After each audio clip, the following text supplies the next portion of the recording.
Assalamualaikum warahmatullahi wabarakatuh. Pada video ini kami akan mempresentasikan System and Software Requirement Specification atau SSRS dari aplikasi kami, yaitu Scheduler. Kami adalah kelompok 11 dan anggotanya adalah sendiri, yaitu Arif Pamungkas, lalu ada Dimas Aditya Permana, dan ada Rila Vita Nur Latifa. Pada dokumen ini ada 3 bab, yaitu ada bab pertama itu pengenalan, bab 2 deskripsi keseluruhan, dan bab 3 kebutuhan sistem. Pada bab pertama ini ada 5 subbab, yaitu yang pertama tujuan, yang kedua lingkup masalah, ketiga definisi, akronim dan singkatan, keempat referensi, dan kelima ringkasan ilmu.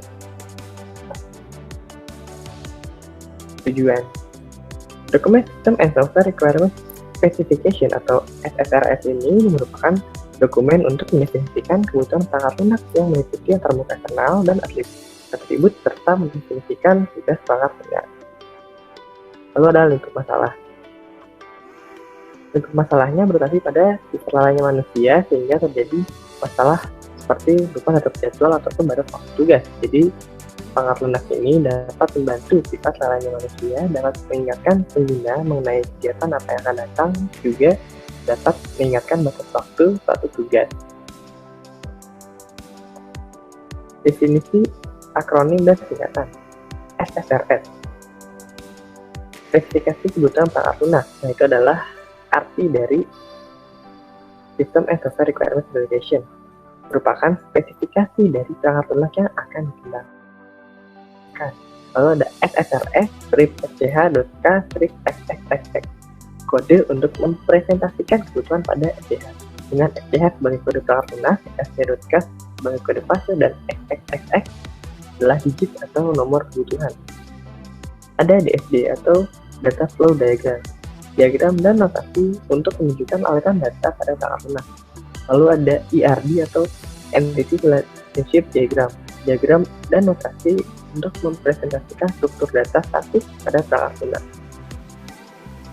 Lalu ada referensi. Referensi yang digunakan pada perangkat ini adalah dari Departemen Ilmu Komputer IPB, SKPL Teknik Sistem 2011. Lalu ada Program Studi Teknik Informatika, SKPL Teknologi. Di Barbus M, SRO, Example Software Requirement Specification Document for Review 2020. Lalu ada University of Idaho, di Departemen Instructional Use System and Software Requirement Specification SSRS 2013. Lalu ada deskripsi umum. Dokumen SSRS ini dibagi menjadi 3 bagian utama. Bagian pertama berisi penjelasan tentang dokumen SSRS. Bagian kedua berisi penjelasan secara umum mengenai perangkat lunak yang akan dikembangkan, meliputi fungsi dari perangkat lunak, karakteristik pengguna, batasan, dan manipulasi perangkat lunak. Bagian ketiga berisi uraian kebutuhan perangkat lunak secara lebih rinci. Untuk selanjutnya akan dibawakan oleh Partum Said. Baik, untuk selanjutnya bab 2, deskripsi keseluruhan memiliki 5 bagian, yaitu perspektif dan fungsi produk, karakteristik pengguna, batasan, dan lingkup operasi. Lanjut. Yang pertama, perspektif produk. Scheduler merupakan perangkat lunak yang dapat membantu sebagai pengingat kegiatan yang sudah dijadwalkan. Dalam kehidupan sehari-hari, tentu saja manusia memiliki rutinitasnya masing-masing. Walaupun memiliki jadwal yang terulang-ulang, terkadang tetap saja bisa lupa dengan apa yang akan terjadi. Maka dari itu, akan sangat baik jika ada sebuah perangkat lunak yang dapat membantu kita mengingat mengenai jadwal rutinitas kita. Lanjut. Untuk fungsi-fungsi produknya dimulai dari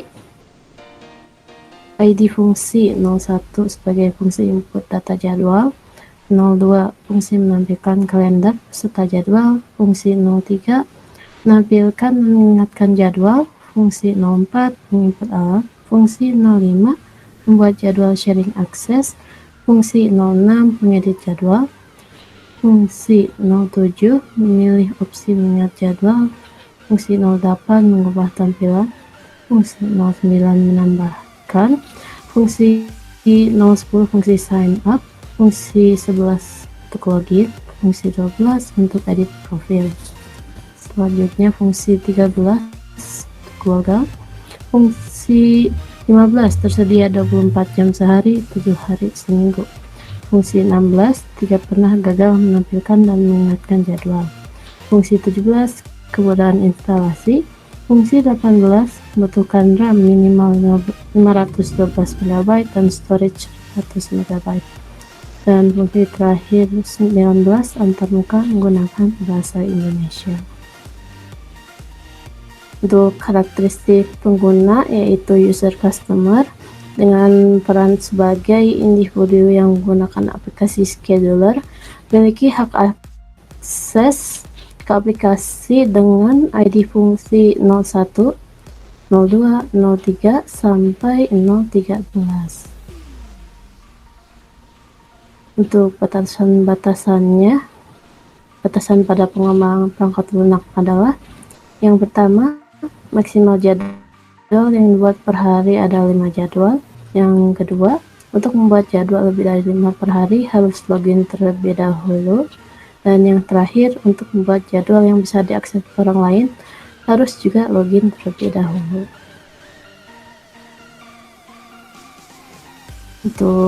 Untuk operasinya, perangkat lunak yang dibutuhkan untuk scheduler app adalah operating system Android, minimal Android 6.0 dan script language-nya Android Studio.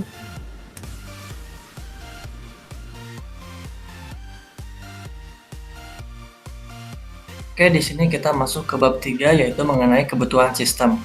Di sini terdapat 5 subbab, yaitu yang pertama kebutuhan antarmuka eksternal, yang kedua kebutuhan fungsional, yang ketiga ada entity relationship diagram, yang keempat ada kebutuhan non-fungsional, dan yang terakhir ada batasan perancangan. Untuk yang pertama yaitu kebutuhan antarmuka eksternal. Di bab ini juga terdapat 3 subbab, yaitu yang pertama antarmuka pemakai. Perangkat lunak memiliki input dari pengguna yang memilih opsi-opsi yang tertera pada antarmuka pemakai. Lalu perangkat lunak akan menjalankan program sesuai input dari pengguna. Untuk subbab yang kedua yaitu antarmuka perangkat keras. Versi minimum untuk menjalankan aplikasi ini adalah Android Marshmallow 6.0 dengan RAM minimum 512 MB dan dengan storage minimum 100 MB. Untuk subbab yang ketiga yaitu antarmuka perangkat lunak dengan nama Android Operating System dan sumbernya adalah dari Android Software sebagai sistem operasi bagi smartphone. Untuk yang selanjutnya yaitu ada kebutuhan fungsional. Kebutuhan fungsional ditunjukkan oleh data flow diagram atau DFD. Penjelasan DFD memiliki banyak level, dimulai dari level 0 yang merupakan DFD konteks karena hanya menjelaskan secara garis besarnya saja, lalu dilanjutkan dengan level berikutnya dengan penjelasan yang lebih rinci. Pada penjelasan kebutuhan fungsional scheduler app ini, kami hanya menggunakan DFD level 0 dan level 1. Ini adalah tampilan dari DFD level 0, di mana user akan menginputkan jadwal ke aplikasi scheduler dan kemudian jadwal akan diterima oleh admin.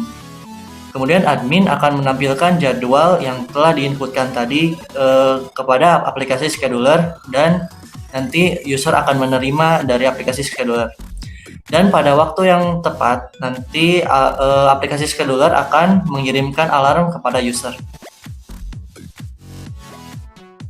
Ini merupakan tampilan untuk DFD level 1, di mana user akan menginputkan username dan password di kolom username dan password, dan setelah itu username dan password yang telah diinputkan akan masuk ke data login terlebih dahulu untuk mencari apakah username dan password yang telah diinputkan sesuai dengan data yang ada, dan setelah data username dan password ditemukan, kemudian data login akan mengirimkannya kepada admin.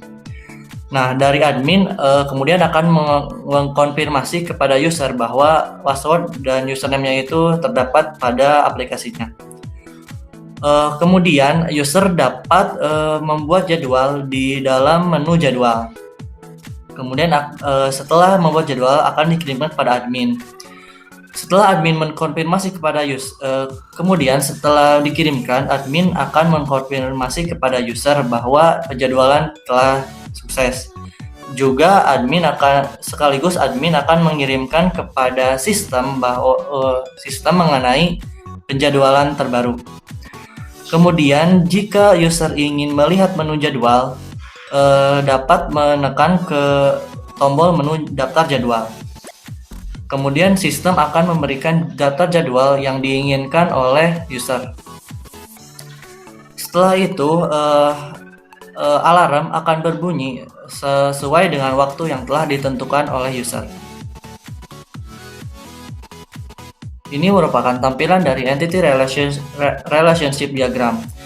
Di sini terdapat entitas user yang memiliki atribut nama, email, dan ID user. Dan entity selanjutnya adalah aplikasi dengan atribut jadwal user. Untuk entitas user memiliki akses untuk melihat jadwal dan membuat jadwal. Sedangkan untuk aplikasi memiliki akses untuk memperlihatkan jadwal dan juga mengkonfirmasi jadwal. Di sini merupakan yang selanjutnya adalah kebutuhan non-fungsional. Untuk ID fungsi 0015 dengan parameter availability dengan kebutuhan tersedia setiap saat. Kemudian untuk selanjutnya ID fungsi 0016 dengan parameter reliability dengan kebutuhan tidak pernah gagal. Untuk parameter ergonomik, ID fungsi dan kebutuhannya tidak ada yang sesuai. Kemudian dilanjutkan dengan ID fungsi 0017 dengan parameter portability dengan kebutuhan instalasi mudah. Yang selanjutnya adalah ID fungsi 0018 dengan parameter memori yang kebutuhan minimal RAM-nya adalah 512 MB.